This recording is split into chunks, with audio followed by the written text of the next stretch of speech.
huge fan of these games, so I can't wait to see this film. But for you guys, just coming into this project, there's always this like so-called video game curse. I'm curious what you think about that when it comes to adapting one to a movie, and how do you avoid maybe falling into that trap? I think that's what the writers, Gary and Blair did so brilliantly, that it's an expansion of the game rather than trying to redo what everyone's already played and what they already know. It's something new, even for the fans. But while also, it takes place in the same universe as the game, so it's all connected. And I love how they captured this thing of, you know, the thing with the game is that it's so fun to play it over and over again and make different choices, and see different deaths. And we're able to do that in the movie because the night starts over, and every time it starts over, it's a different genre, which I found brilliant. Now, I know obviously when the trailer came out, people who had played the game were just, I guess, confused a little would be one reason, one thing to say about it. I know I'm excited to see it because I don't need to see the game exactly as it was. I played it. I can go play it again if I want to. But what do you say to people who do maybe have some hesitance about it after seeing the direction you guys took on this? I think there are things in there that they are going to be very positively Yeah. surprised about. But I also think like the video game is like a 10-hour movie. So making it into 2 hours would make it something that is very less than the video game is. And we didn't want to do that. Like that would be hurtful for the video game fans too.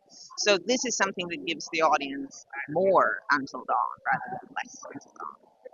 Now, I read the press notes. I know you both said you really wanted the actors to get bloodied up, dirtied up. You got practical effects. Just how important was it for you to really go the practical route? And how fun is that as a producer, as a director, to really be hands on like that? It's fun but challenging. Yeah. I mean, to me, it's always been a dream to make a movie like this, and but it is a challenge because you only get like one try for most of these things. And like, I don't hate CGI or anything, and there are visual effects shots in the movie, of course. But we tried to take practical as far as we could, and I think it really helped the actors as well, even though it was challenging for them as well to be like covered in blood and all of these things. But I mean, their performances are so much better for it.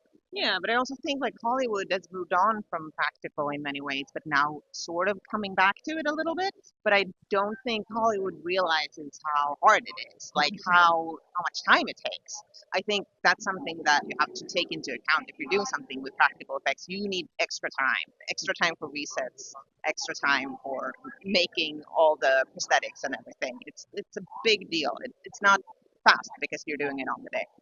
And we know there are all these different killers, creatures, just things that they all have to deal with throughout the film. What's one of your favorite that you really can't wait for everyone to really see in action? I mean, the Wendigos I love, but it's also the Psycho, the slasher villain. I mean, I really like how that turned out.